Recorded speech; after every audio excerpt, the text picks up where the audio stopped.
Dementia researcher with a blog and a rating.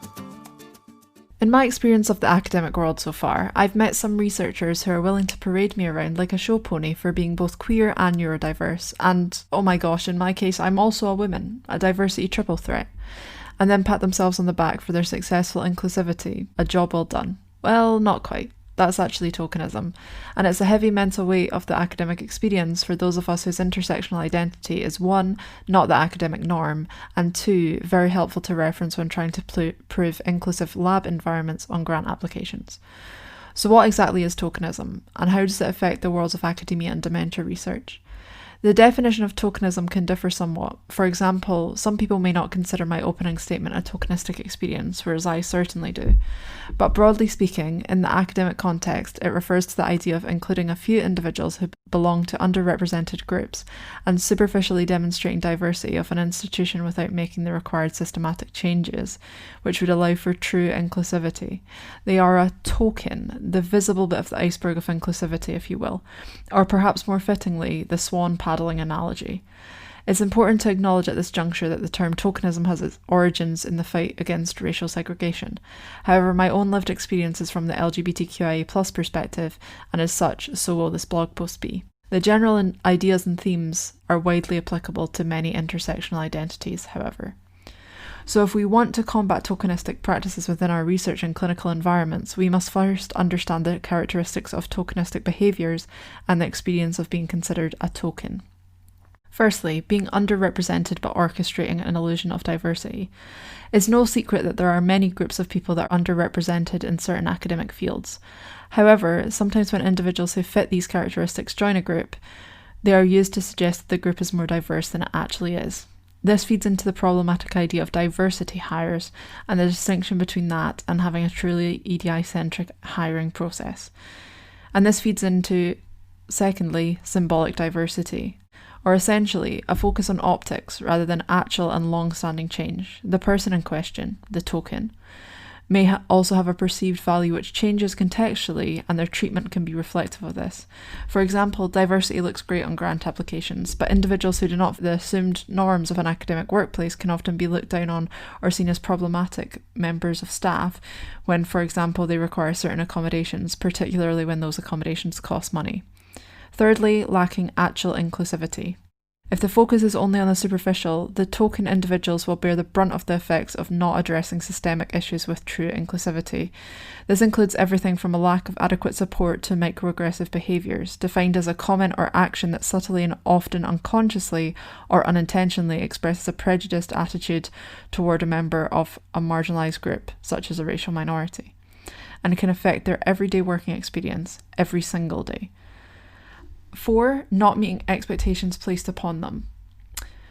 Being one of a small group of people for whom the pressure of representing diversity is upon, or sometimes being the only person in this position, can be incredibly taxing, both on your mental health and emotional well-being. The expectations put on individuals who fit within these underrepresented intersectional identities can also leave the individual stuck in a bit of a rock and a hard place situation, where they feel obligated to do a given activity to help their lab, in spite of feeling the weight of such obligations. Additionally, this is time-consuming and can pull a person from the duties of their job description in a way that is not required or expected for their peers, whom they are in competition with when it comes to funding, leadership and promotion. Can they put EDI activities they've done on their CV when others can't? Well, sure. But is the value of lived experience always respected and understood? Unfortunately not. And consider too that such activities often, let's be honest, almost always, are not accompanied by additional payment in line with other EDI experts receive, and instead are done for free by the individual, touted as, quote, valuable experience. 5. Hurdles in career advancement. Similarly, if an institution only engages in superficial inclusivity, there may remain barriers which can prevent career progress for marginalised individuals, such as a lack of role models and socioeconomic security and mental ill health. And lastly, the echo chamber problem. If your representation of certain groups is tokenistic rather than truly inclusive, you will additionally be limiting the perspectives which you consider in your day-to-day work, which can in turn also result in certain patient groups being missed.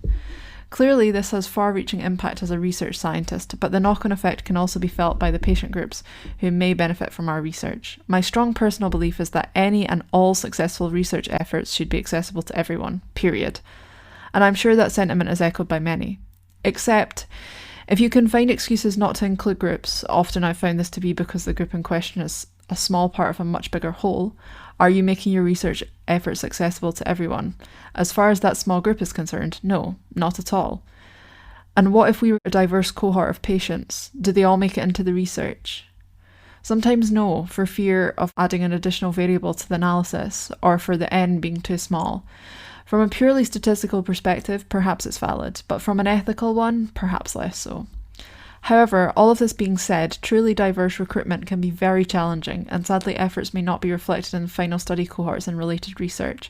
In the world of dementia research, we tend to be dealing with older patients who may have grown up with laws such as Section 28 of the Local Government Act of 1988, which banned the, quote, promotion of homosexuality, thereby complicating their feelings around disclosure. For those who do disclose, they can end up being overburdened by either being expected to represent the whole group, making their relative role in a study disproportionate, or can be called upon over and over again for other studies where representation is lacking. Although no person is ever obligated to take part, there can be additional subtle pressures of expectation to do so when your group is not adequately represented. All of these challenges are further exacerbated by the complexities of gaining informed consent from dementia patients themselves. Despite it being challenging to address certain aspects of tokenism, it's imperative to a holistic approach to dementia research and a future where access to the treatment is for all. If we don't make changes to be inclusive in a manner which avoids tokenism, we will miss chances to innovate and improve the clinical landscape and will negatively affect how successful the transition to a clinical context is. We need to encourage a comfortable research environment, which is why being aware of our own tokenistic approaches and microaggressions is so important. Thank you for listening. Join the Dementia Research bloggers and share your own views.